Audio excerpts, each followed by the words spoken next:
Essa retrospectiva foi só a metade, né? A outra metade foi ontem. Me emocionou, viu? Para lembrar de muita coisa boa. Abra sua Bíblia aí em 2 Samuel, capítulo de número 7. 2 Samuel, capítulo 7. Que oração. Meu Jesus dos crentes. Eu vou tentar ser breve.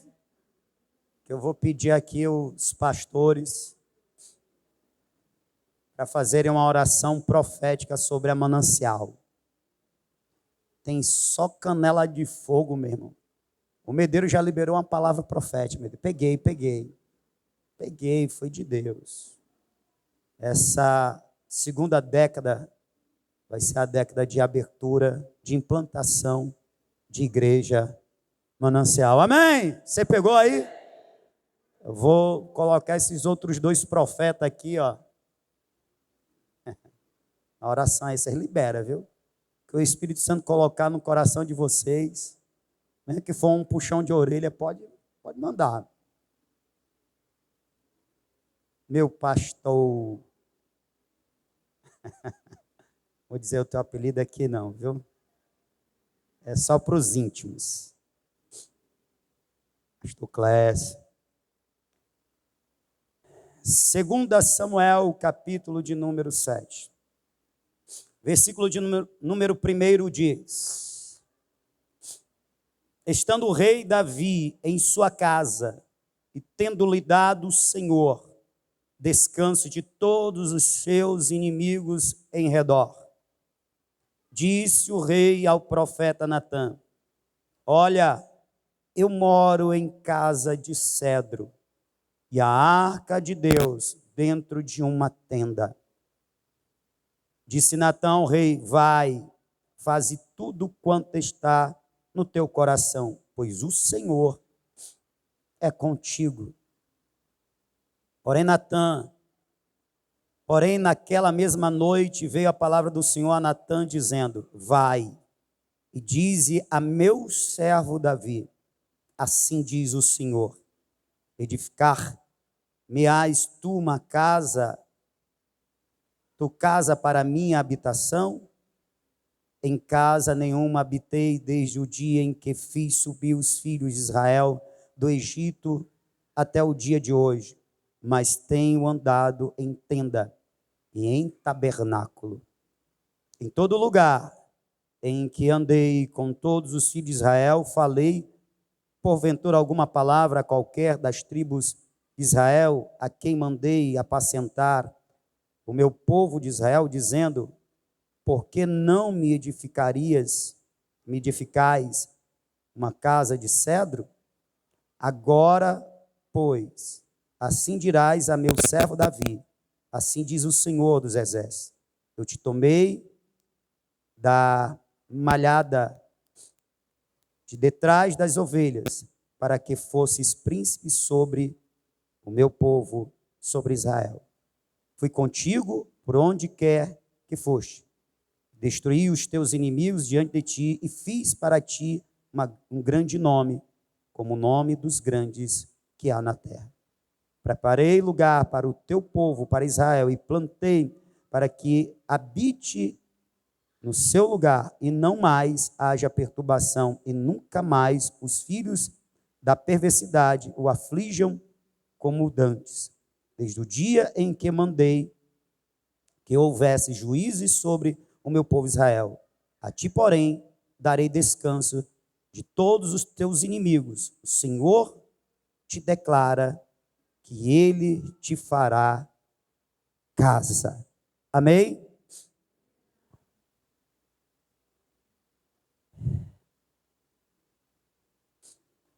Nós estamos diante de um texto que fala de um momento bem interessante na vida de Davi, e nós sabemos que o que está escrito para o nosso aprendizado. Amém? Esses homens são modelos, o que aconteceu na vida deles servem de referência para nortear o nosso caminhar na terra dos viventes, nosso caminhar com Deus. Então, por isso, nós usamos a vida desses personagens como exemplos, como modelos. O que aconteceu na vida deles servem de aprendizado para nós. Amém, irmãos? Muito bem, então preste atenção. Davi já é rei há alguns anos, e para aquilo que ele foi levantado, ele cumpriu e cumpriu bem, pois ele foi levantado num período em que Israel, cercado pelos inimigos, era constantemente oprimidos, e ele foi levantado para dar livramento, para tirar Israel da condição de vassalos, de derrotados, de oprimidos, para a condição de governantes, senhores, que estavam agora sobre o domínio, o controle. E Davi, ele está numa trajetória para conquistar isso. E realmente, Davi, na sua história de vida, ele eleva Israel a esse patamar. Entre os reis de Israel, Davi é o único que consegue expandir o território, quase cumprindo plenamente a promessa que Deus fizera a Abraão, pois os limites eram do rio Nilo até o rio Eufrates. Davi é o único que consegue expandir os domínios e a influência de Israel até terras distantes, à semelhança da profecia. Mas ele não consegue plenamente. Mas da raiz de Jessé já nasceu aquele que é também da semente de Abraão, que vai cumprir toda a promessa. E o seu reino será eterno, sem fim. O seu nome é Jesus Cristo, o Senhor. O Deus que essa igreja adora, amém? Todos os inimigos de Israel, todos aqueles que oprimiam e venciam, são derrotados por Davi e se tornam vassalos do reino. Realmente Davi faz algo extraordinário, algo que era impensável. É lógico, Deus era com ele. Davi não sabia, mas quando o texto diz, logo no versículo 1, estando o rei Davi em sua casa e tendo-lhe dado o Senhor descanso de todos os seus inimigos em redor, disse-lhe o rei Natã, olha, eu moro em casa de cedro e a arca de Deus dentro de uma tenda. Davi não sabia, mas aquelas vitórias até então e aquele período de paz, de descanso, era um período para que Davi recobrasse as forças. Porque a missão ainda não estava completa. Lembre-se, prioritariamente, a serviço do povo, Davi estava para livrar Israel dos seus algozes inimigos. E ele tem feito isso, nas guerras ele tem prevalecido, o Senhor é com ele. E chega um momento que, cadê os inimigos? À vista de Davi estavam todos vencidos, só que não. Era só um período de descanso que Deus estava dando para ele. Tanto é verdade que no capítulo 8 tem guerra.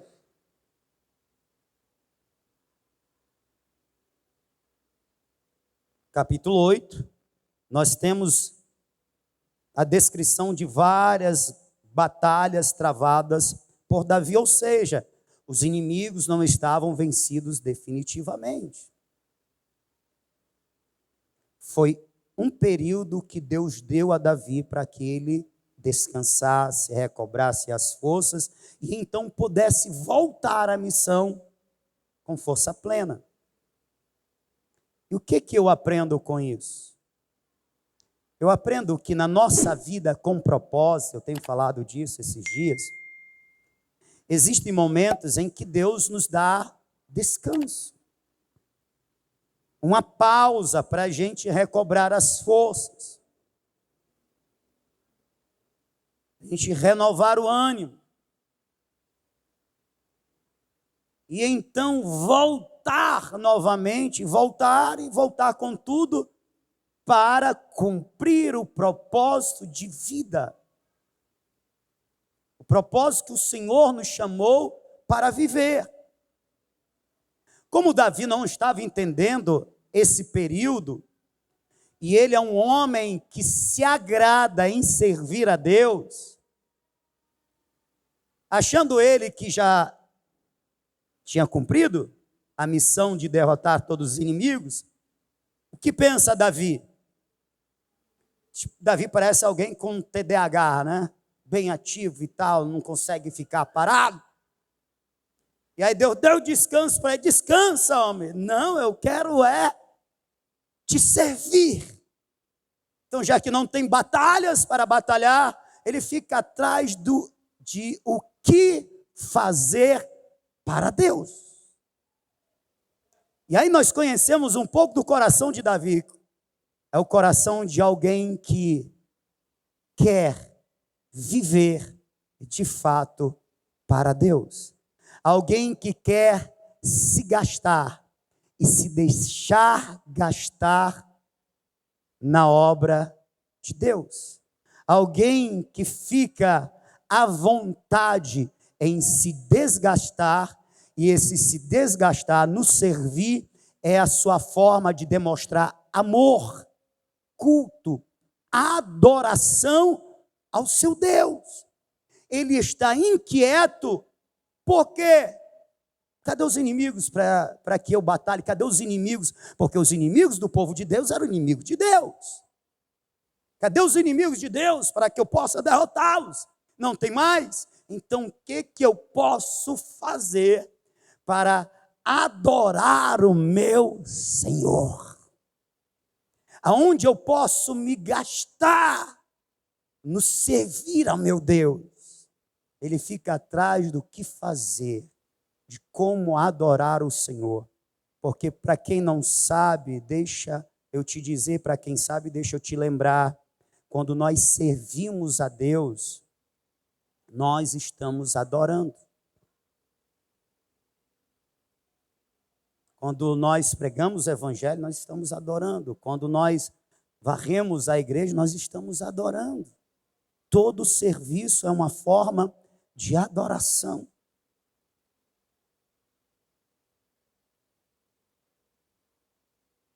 E aí é algo interessante, porque quando ele está descansado, ele consegue ver outras coisas que não conseguia ver quando estava ocupado. Quando ele estava ocupado nas batalhas, nas guerras, ele não conseguia ver que a arca que ele trouxera estava numa tenda, mas agora não. Ele consegue ver que a arca de Deus está numa tenda enquanto ele está num palácio, pois era rei. Isso lhe incomoda a alma. Ele quer agradar o Senhor. Ele vê em Deus um ser digníssimo. E aquilo que representa a presença de Deus não pode ficar em algo tão simples se ele mesmo está sendo honrado com algo tão complexo. Natural é que o meu Deus seja honrado muito mais ainda. Olha o coração de Davi aqui. Se eu estou sendo honrado, se eu estou tendo uma vida, no caso dele, regalada, como diz, né? Abastada, se eu estou tendo honra, muito mais é digno de honra aquele que me tirou do meio das ovelhas e me fez príncipe de seu povo. Muito mais merece o meu Deus. Eu vou honrar o meu Senhor. E olha que interessante, outro dia eu estava conversando com os meninos e acho que foi numa oração, Deus me trouxe essa palavra de conhecimento sabedoria, enfim, de que Deus, inclusive, ele vai responder Davi, ele faz menção disso. Olha, eu estive morando em tenda quando o povo esteve no deserto. Agora, quando o povo esteve no deserto, eu estive em tenda. Agora eu estou em tenda novamente. Mas eu não pedi uma casa. Mas olha que interessante. Quando Deus está em tendas, significa dizer que Deus está no meio do seu povo. Significa dizer que há um tempo para aquilo. Deus estava em tendas porque o seu povo estava atravessando o deserto e o seu povo habitava em tendas. Então, tabernáculo, lugar de adoração, mas é uma tenda. O povo já está estabelecido numa terra, Canaã, mas Deus continua, ou melhor, aquilo que representa a presença de Deus está em tendas. A arca está em tenda. Por quê?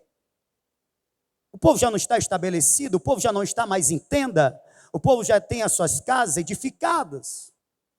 Por que o Senhor ainda está em tenda? Porque o povo ainda está num período agora de guerra. O povo em si está em seus lares, mas os guerreiros estão em tendas, em acampamentos. E aonde estavam os guerreiros em acampamento, o Senhor estava com eles. Enquanto a nação estivesse em guerra, o Senhor estava dizendo: eu estarei em tendas juntamente com os meus guerreiros, porque eu sou o Senhor dos exércitos. E aonde está o meu exército, eu estou com eles. Eles estão habitando em tenda, então eu estarei em tendas. Quando é que Deus permite que se faça um templo, uma edificação fixa? É quando não há mais guerra. No reino de Salomão, reino de paz, aí sim, os meus valentes não vão sair mais em guerra, os meus valentes não estarão mais habitando em tenda, então sim, podem edificar um templo, ou seja, aonde nós estamos, na condição que nós estamos, o que nós estamos vivendo, o Senhor está conosco. O Senhor não nos manda ir, Ele vai conosco. O Senhor não manda nós estarmos, Ele está conosco. Aleluia! É habitando em tenda, Ele está habitando em tenda conosco. Estamos em tempos de paz, então edifique um templo onde vocês possam se reunir e cultuar o meu nome, porque onde estiver 2 ou 3 em meu nome, eu estarei no meio. Mas se vocês estiverem em guerra, eu estarei em guerra com vocês. Se vocês estiverem atravessando o deserto, eu estarei atravessando com vocês. Mas se vocês estiverem em paz, eu estarei com vocês concedendo a paz. Você consegue entender isso? Davi não sabia, mas não estava no tempo de construir um templo fixo. Porque era tempo de guerra e Deus estava com seus guerreiros nos acampamentos. Então pegue isso. Pegue isso, porque nos nossos momentos de lutas, de adversidades, Satanás costuma sussurrar nos nossos ouvidos, e muitos deixam descer até para o coração: onde está o teu Deus?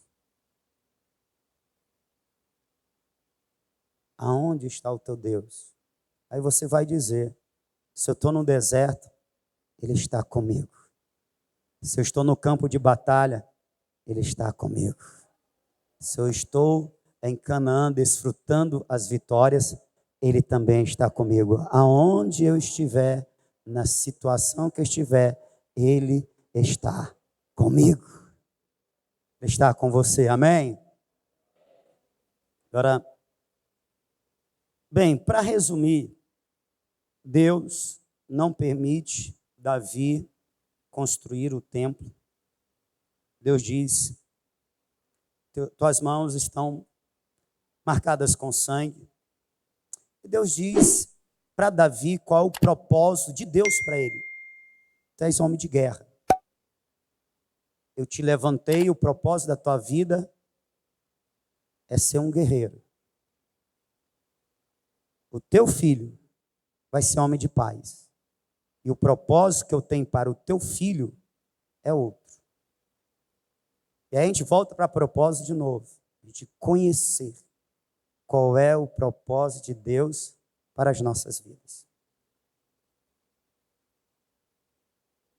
Conhecendo o propósito de Deus para as nossas vidas, nós não seremos enganados, nós não desviaremos dele e nós nos realizaremos. É lógico, se conhecermos e aceitarmos. Você está me entendendo? Diga amém. Que uma coisa é conhecer, outra coisa é aceitar. É lógico, só se pode aceitar se conhecer, mas nem sempre o que conhece aceita.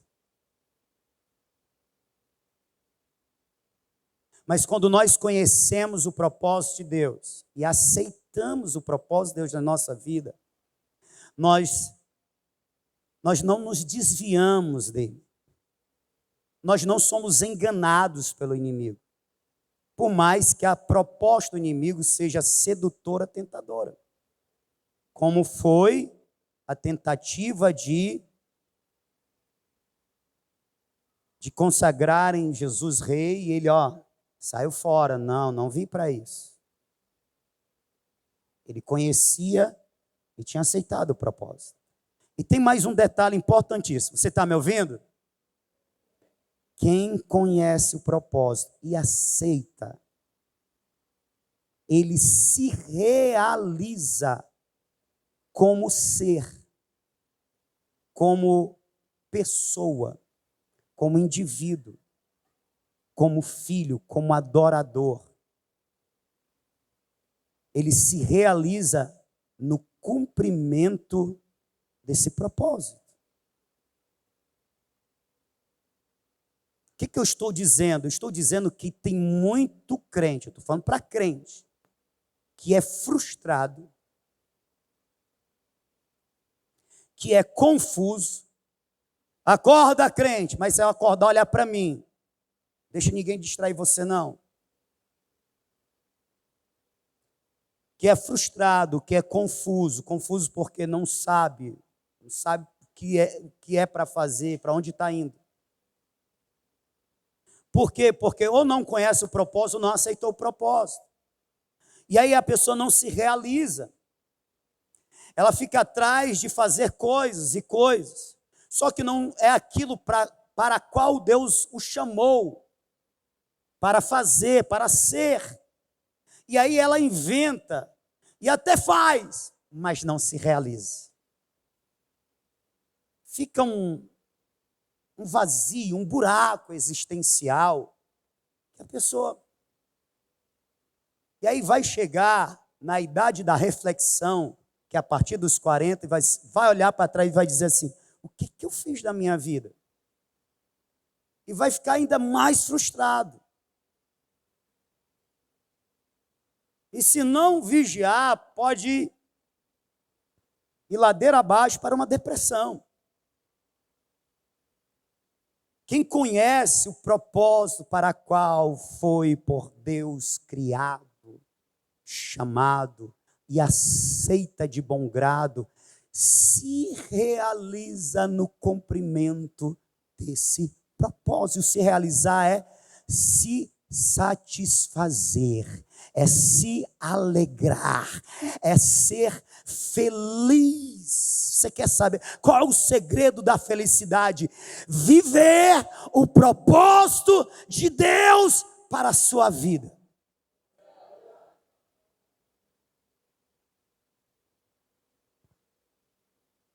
Como Davi tinha certo que o propósito dele era servir o Senhor, se o Senhor não o permite servir, erigindo um templo,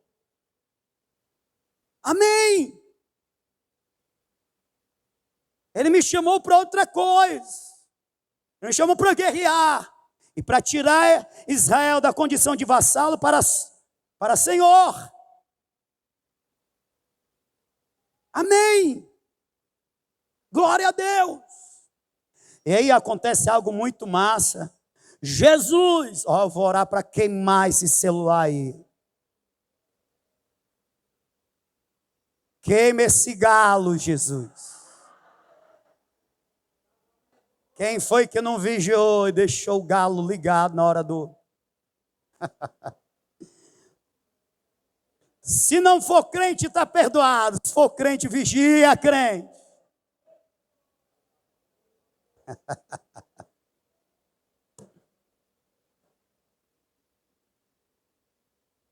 A reação de Davi ao que Deus lhe diz, porque Deus lhe diz, não vai ser você, vai ser o teu descendente.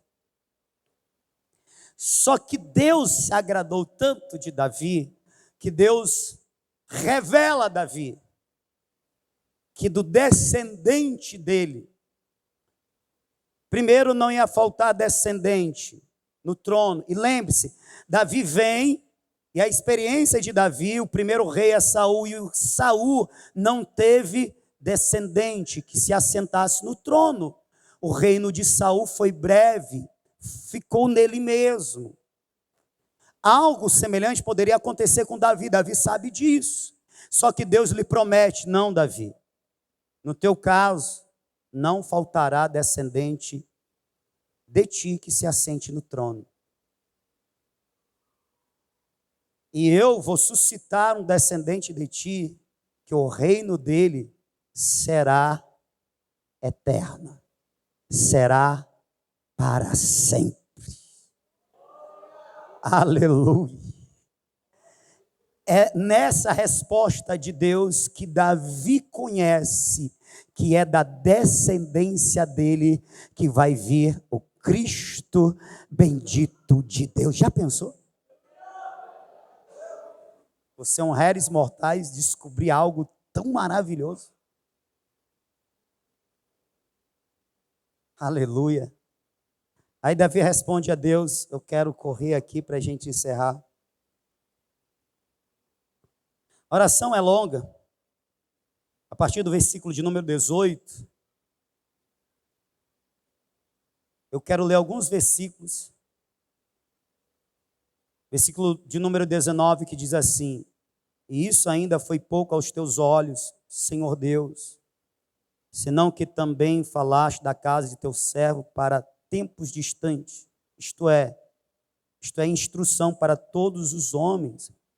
Senhor Deus, que mais ainda te poderá dizer Davi, pois tu conheces bem a teu servo, ó Senhor Deus, por causa da tua palavra, segundo o teu coração, fizeste todas esta grandeza, dando-a a conhecer a teu servo. Portanto, grandioso és, ó Senhor Deus, porque não há semelhante a ti, e não há outro Deus além de ti, segundo tudo o que temos ouvido com os nossos ouvidos. Ele começa a engrandecer a Deus. E ele, depois você vai ler a oração de Davi, eu vou encurtar por causa do tempo. E Davi faz menção basicamente de três coisas. Três coisas. Você está comigo? Diga amém. Veja, ele recebeu um não de Deus, certo? Mas isso não o entristece. Por quê? Porque ele vive para servir a Deus e da forma que Deus o chamou para servir, ele se realiza. Amém? E quando Deus diz um não para ele, Deus estava dizendo assim: meu filho, tu está se desviando do propósito para o qual eu te chamei. Eu não te chamei para construir templo. Eu te chamei para vencer os meus inimigos. Aí Davi diz: sim, Senhor. E aí, dá para fazer isso para Deus? Quando Deus te disser um não, não, meu filho, minha filha, eu não te chamei para isso. Eu te chamei para esta outra coisa. Dá para você dar uma continência e dizer amém, Senhor, eis-me aqui? E ficar feliz com isso? Com não? Davi aponta para três coisas. Uma diz respeito ao passado. O Senhor trouxe o teu povo, o Senhor fez isso ao teu povo. E é lógico, ele está falando do povo, mas ele faz parte do povo de Deus. Então ele está falando também do que Deus fez a ele. Ele olha para o passado e glorifica a Deus, reconhecendo o que Deus fez no passado a ele e ao seu povo. Quando ele olha para o passado e reconhece o que Deus fez, isso se chama gratidão. Você está me ouvindo? Diga amém. Pois bem, olhe para o passado. Quero trazer à memória aquilo que me traz esperança. Olhe para as coisas boas que Deus já fez na tua caminhada como cristão. Faça nesses 10 anos de manancial uma pequena reflexão, como nessa retrospectiva. Olha o que nós vivemos juntos.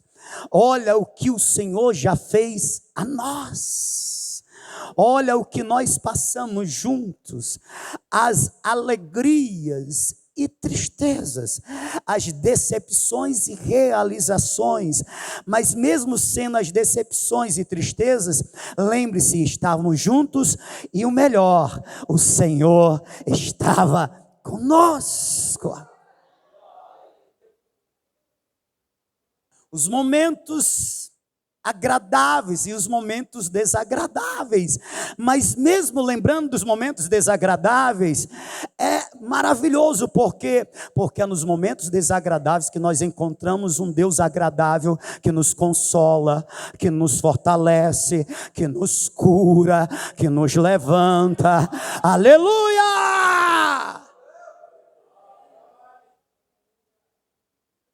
Sim ou não? A gente faria a menção dos discípulos em meio ao mar revolto, se eles não tivessem passado pelo mar revolto. Mar revolto que eles ficam angustiados, perturbados, vamos perecer e tudo. Agora nós vamos morrer. Mas o que acontece quando tem um mar revolto? O vento é contrário. Jesus vem andando sobre as águas e dizem, sou eu, não tem mais, eu estou chegando. Você está entendendo? São nos momentos difíceis da nossa vida que nós conhecemos um Deus poderoso que age em nosso favor. Então, até nos momentos tristes, desesperadores, nós encontramos motivos para render graças ao Senhor. Porque se eu lembrar agora do momento da minha caminhada que eu mais chorei, e eu não for uma pessoa grata, eu vou chorar de tristeza novamente. Mas se eu for uma pessoa que a semelhança de Davi olha para o passado, para lembrar que Deus esteve, que Deus fez, que Deus é bom, eu vou lembrar que nesses momentos de lágrimas, quem está me ouvindo? Eu chorei. Mas Ele esteve lá, colhendo as minhas lágrimas. Ele esteve lá me consolando. Eu só não consegui ver na hora, mas olhando para trás, eu consigo perceber, Ele estava lá. Aleluia!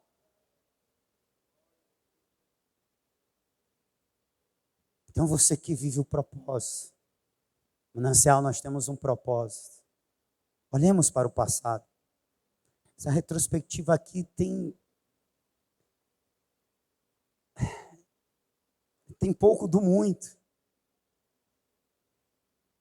Deus fez grandes coisas por nós, amém? Ele nos trouxe até aqui. Até aqui tem nos ajudado ao Senhor. Aleluia. Tem um momento da oração de Davi que ele aponta para o presente. Ele fala do que Deus tem feito.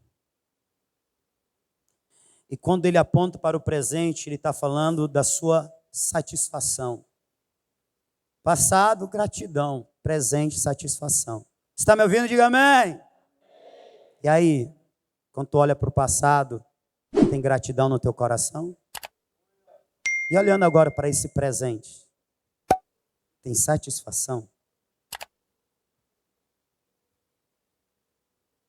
Você quer um motivo para você estar satisfeito? Um motivo. O Senhor é contigo. Você precisa de outro? Você precisa de outro motivo? Para mim esse motivo já é bastante. O Senhor está comigo. O Eterno, o Santo, o Todo-Poderoso. Podia estar sendo enganado, adorando falsos deuses. Podia estar enganado, adorando entidades. Mas o Senhor, graciosamente, me encontrou perdido no caminho da vida. Revelou a mim o seu amor. E desde então, Ele está comigo. Ele me deu um sentido da vida para a vida. E nele, eu sou suficiente. Estou satisfeito. Tem algumas coisas que faltam, mas Ele está comigo. Tem alguns nãos que eu ouvi, mas Ele está comigo. Tem alguns momentos difíceis que eu passei, mas Ele está comigo. As coisas não estão do jeito que eu queria no presente, mas Ele está comigo. Você pode declarar sua satisfação porque Deus está contigo.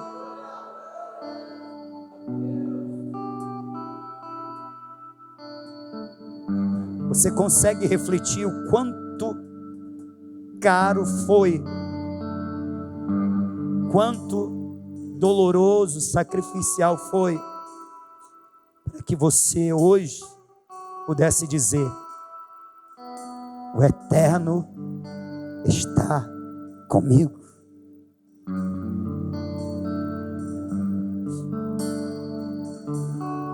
Em terceiro, Davi faz menção do futuro. Uma das formas de identificar uma pessoa deprimida é que ela não tem perspectiva de futuro. Se você perguntar a uma pessoa deprimida: o que você pensa do futuro? Quais são os teus planos para o futuro?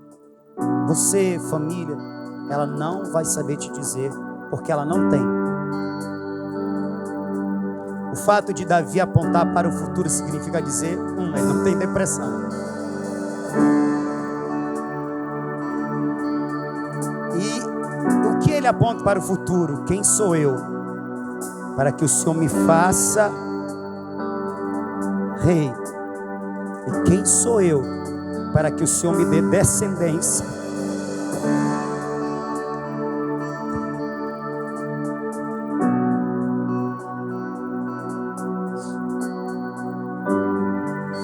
Quem sou eu para que o Senhor me dê descendência que se assente no trono quando eu partir?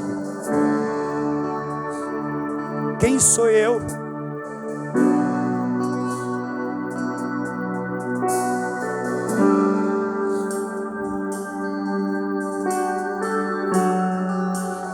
Quem sou eu para que a partir de mim tenha uma linhagem de adoradores?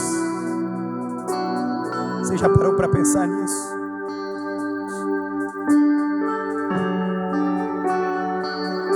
Tem muito crente aqui que não veio de família de crente, que é o primeiro. Você parou para pensar que por meio de você é primeiro de uma linhagem? O fato de saber isso, irmãos, olha como é o coração de um homem que ama o Senhor. Enquanto uns se realizam na construção de uma casa, na reforma de uma casa, na compra de um automóvel melhor, numa posição, um cargo melhor no seu trabalho, Davi se realiza, se satisfaz em saber que ele é primeiro de uma linhagem de adoradores. Queria deixar descendentes que iam servir e adorar o Senhor. Isso assim para o mundo é loucura. Para alguns crentes que ainda não conhecem profundamente o Senhor, ou o mínimo, que ainda não se descobriram nessa relação, enquanto ela é maravilhosa, parece ser tão estranho, tão vago, tão algo que não se aplica a mim. Ei, irmãos, mas para mim isso é muito forte.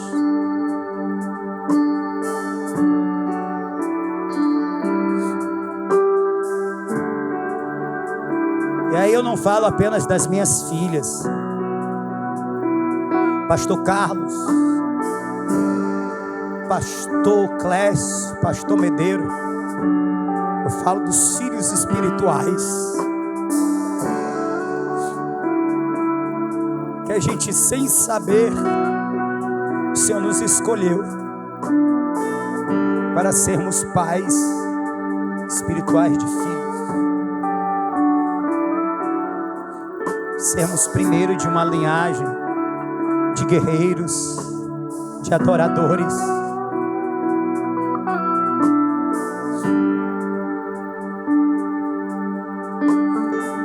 Quando nós partirmos,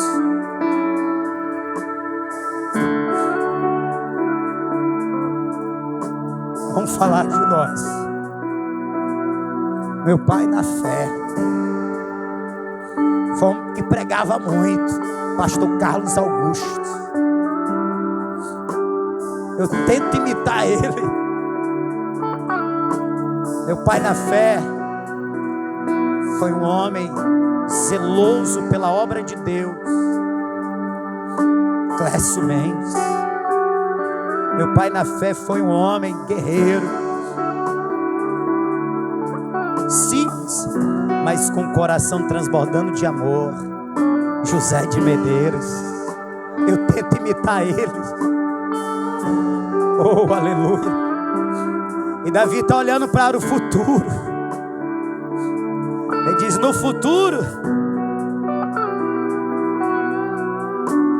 eu não estarei,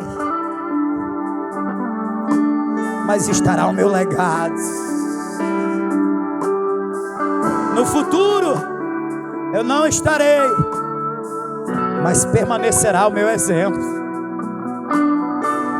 No futuro eu não estarei, mas estarão os meus filhos e os filhos dos meus filhos.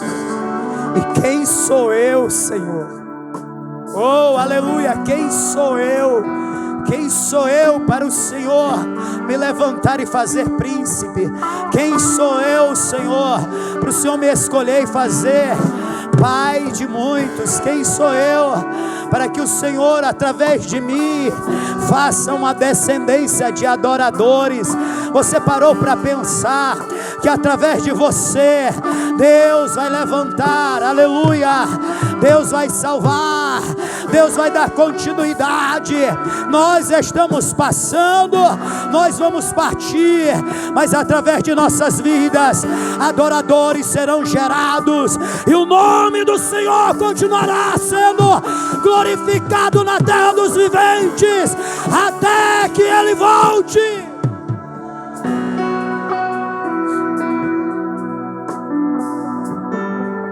Quando Ele olha para o futuro, Ele está dizendo: eu tenho esperança. No passado eu sou grato, no presente eu me realizo, eu sou satisfeito, e no futuro eu tenho expectativas, eu tenho esperança, porque Deus me fez promessas, porque o Senhor, aleluia, me levantou, e através de mim o Senhor fará outros e gerará outros. Olhe para mim, por favor. Deixa eu liberar uma palavra sobre a tua vida. Você que é mãe, você que é pai, ouça o que eu estou te dizendo, mas não pense somente no teu filho, na tua filha de sangue. Pense naqueles que olharão para você. Pense naqueles que serão alcançados pelo teu ministério, pelo seu testemunho,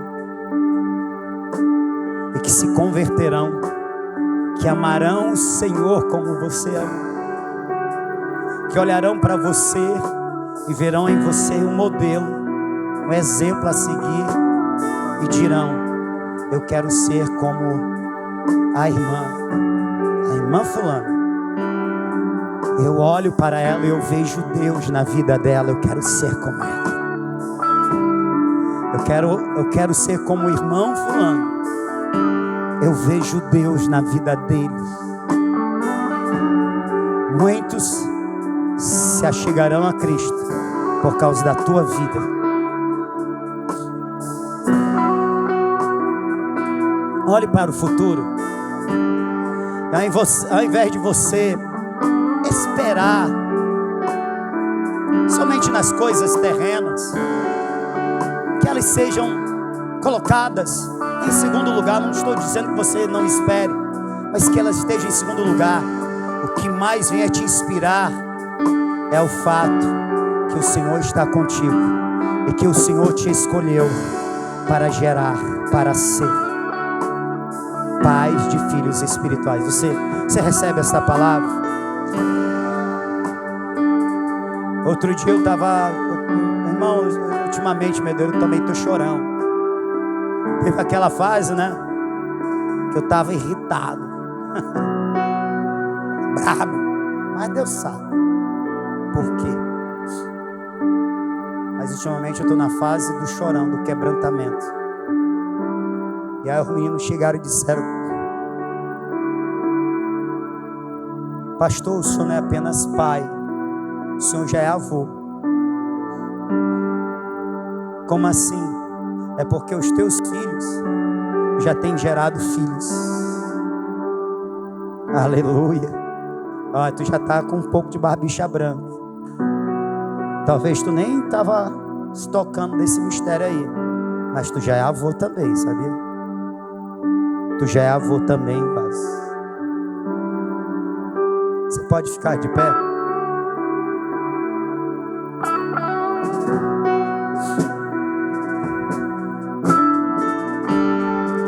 Nesses 10 anos de Manancial, eu quero chamar a igreja Manancial e a todos que nos ouvem, que estão presentes, que vão nos ouvir depois com a gravação desse vídeo, para fazer que nem Davi. Primeiro, se realize no viver o propósito que Deus tem para a sua vida. Segundo, quando Deus te disser um não, é um não para não te desviar do propósito. E por mais que o que você queira seja agradá-lo, mas você vai agradá-lo ainda mais se você viver o que Ele tem para você viver. Em terceiro lugar, quando você ouvir esse não de Deus, seja grato. Olha para o passado, veja o que Deus já fez por você. Seja uma pessoa que agradeça o que Ele já realizou na tua vida. Em quarto, olha para o presente. Olha onde você está. Olha o que Ele tem feito na tua vida, no presente. Seja realizado, seja satisfeito. Em quinto lugar, olhe para o futuro. Nós como igreja vamos olhar para o futuro. No passado Deus fez. Medeiro faz parte dessa história, com a Cláudia e muitos outros. No presente, olha o que Ele está fazendo. E no futuro, irmão, já peguei a palavra profética aqui. Vai ser uma década de implantação de igreja. Se é implantação de igreja, é salvação de vidas, é cura de famílias, restauração de famílias, é um mover poderoso. Aleluia, eu creio, Senhor. Isso me dá expectativa e esperança. Amém, amém, igreja. Isso nos traz sonhos. Vamos sonhar juntos. O pastor Medeiro liberou a palavra. Deus já tem preparado os pastores que vão assumir esta igreja. E é verdade, Medeiro. Ele já tem preparado pastores. Aleluia! Vamos viver juntos esse sonho. Aleluia! Só dá um pouquinho, Medeiro, que ele faz que nem fez contigo. Ele tira de perto, né? Aí dá uma dorzinha assim, oh Jesus. Mas a gente entende, a gente aceita. Nessa noite tem alguém para entregar a sua vida a Jesus? E nós celebrarmos esse aniversário de 10 anos com mais alegria, com a conversão, com a reconciliação de uma vida. Tem alguém nesta noite? Se tem, uou!